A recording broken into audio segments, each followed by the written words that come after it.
Let's take it back to the 1970s. In Bronx, New York, the year was 73. August 11th, party goers traveled to 1520 Sedgwick Avenue. DJ Kool Herc was on the ones and twos with a new technique making people move. Herc used 2 copies of the same record, 2 new instrumental breaks so break goods could groove. See, all the break boys and all the break girls had more time to dance and take on the world. It also gave rhythm to speak on the mic with the call and response or a wicked rhyme. A style that would soon open doors to a new genre, hip-hop was born. These techniques spread to parties indoors and out, with Black and Latinx people rock the house. Across the 5 boroughs, the news was spread. The shaping of 5 hip-hop pillars began. Learn these pillars and you'll understand why hip-hop is shared all across the land. There's DJing and MCing, breakdancing and graffiti, and you can't forget knowledge of self and one's surroundings and how this movement started, because knowledge is power.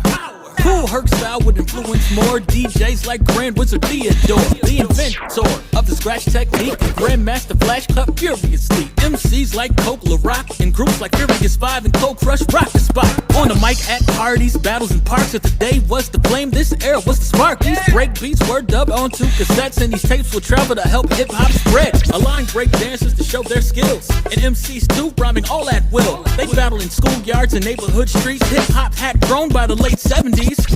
But at that time, in person was the only way to hear MCs rhyme. And that was soon changed by 79, when the Sugar Hill Gang released Rappers Alive. A commercial success it was, the rise of hip-hop had begun. A commercial success it was, the rise of hip-hop had begun.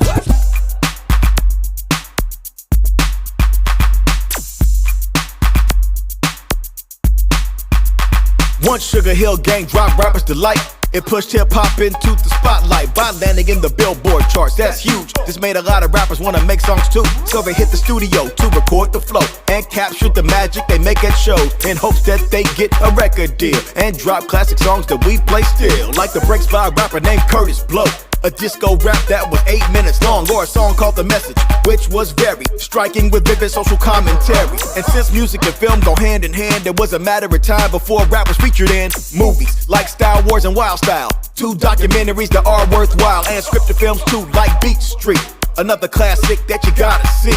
The audience was growing and so was the genre, and technology helped keep the sound evolving. Synthesizers and drum machines started replacing sample break beats, cause hip-hop don't stop. It kept spreading on to the downtown dance club scene. All these things helped to open the door for the next generation to come and do more, and the generation that was coming through in the mid-80s was called the new school, like Run DMC, who mixed rock and rap, and LL Cool J. Now he acts, but back then he was the first rapper to be considered as hip-hop's romantic lead. And Public Enemy kept the message alive, while the Beastie Boys brought the party vibe. They captured the ears of a white audience, but were loved all over for being authentic.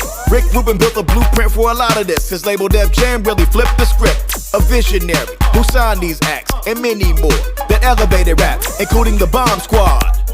Their production style was like a sound collage. Hip-hop was huge, but it had room to grow. It's about to expand, so here we go.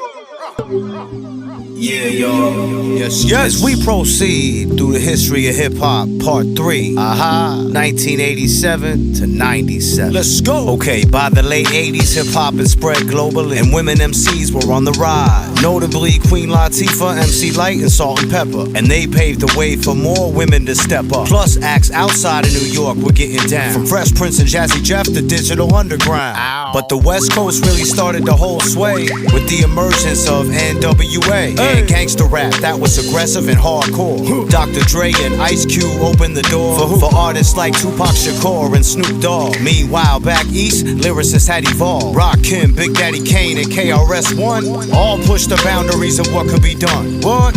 And you know we gotta talk about the beats. The early 90s brought new production technique. Like in NYC, they got grimy and gritty with Wu-Tang, Nas, and Can't Forget Biggie. While A Tribe Called Quest and De La Soul brought a playful and Afrocentric approach. And by the mid-90s, groups like the Fugees melded socially conscious hip-hop with R&B. And mainstream rappers became celebrities. The Jiggy like Dr. Dre, Diddy, and Jay-Z. Plus music video budgets had grown fast. It was all about showing cash and being flashy. Now beef between East and West was on the rise, which led to Tupac and Biggie's demise. Rest in peace. And we out. By the late 90s, hip-hop was the best-selling genre in the US. Influenced the culture with its commercial success. The genre's musical and visual style caught the attention of increasingly white and suburban audiences. It was everywhere, playing from house to house. Once the 90s ended, a new region rose, the South. It added bounce and new cadences to the genre from artists like Outkast, Master P, 3 6 Mafia, Lil Wayne, T.I., and also Ludacris dominated the hip-hop scene with booming hits. The era of the super producer occurred in the early to mid-2000s. Dr. Dre signed Eminem and 50 Cent. Timbaland worked with Missy Elliott and Jay-Z. Swiss Beats with the Rough Riders, the Lox, and Jay-Z. Kanye West with himself and, well, Jay-Z. The Neptunes with Clip, Snoop Dogg, and of course, Jay-Z. Hip-hop was a fully commercial product by the mid-2000s. Its growth was incredibly astounding. LL Cool J, Ice Cube, and Queen Latifah became movie stars in major motion pictures. Jay-Z was as much a business mogul as he was an MC. Gained his wealth from investments in songs he released. Underground and alternative hip-hop acts like MF Doom, Mos Def, Jay Dilla, and The Roots garnered acclaim. But hip-hop was already big business. Hip-hop was consistently shifting and continuing to push whatever limits. It seemed money made by hip-hop would never finish.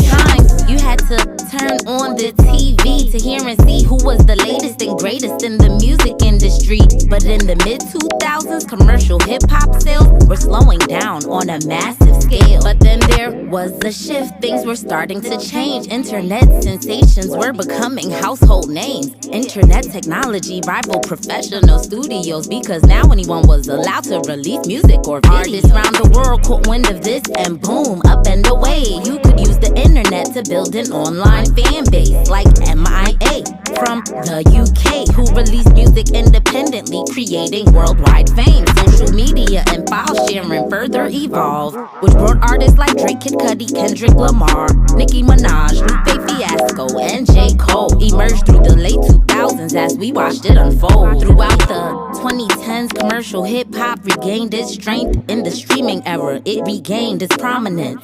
Migos and Future modernized the southern sound. Women MCs like Cardi B and Megan Thee Stallion were doing their thing and rose to fame, while rappers like Lil Uzi Vert took the moodier lane. Global appeal became clearer for sure, with huge acts like Bad Bunny and rap verses on K-pop songs. 50 years in hip-hop has changed the world. Started in a Bronx basement with DJ Kool Herc to Jay-Z selling out the Garden, Kendrick winning a Pulitzer Prize, and we're just getting started. Cause 50 years sounds like a lot, and yes, it's been an honor, but hip-hop is still a relatively young genre. As hip-hop continues to evolve and change, older rap songs are sampled in new ones today. But who knows how the flow of hip-hop will grow. We'll keep a close eye online and around the globe. Whether you go the commercial route or you create your start, hip-hop is born from the heart. Never forget that part. Nah.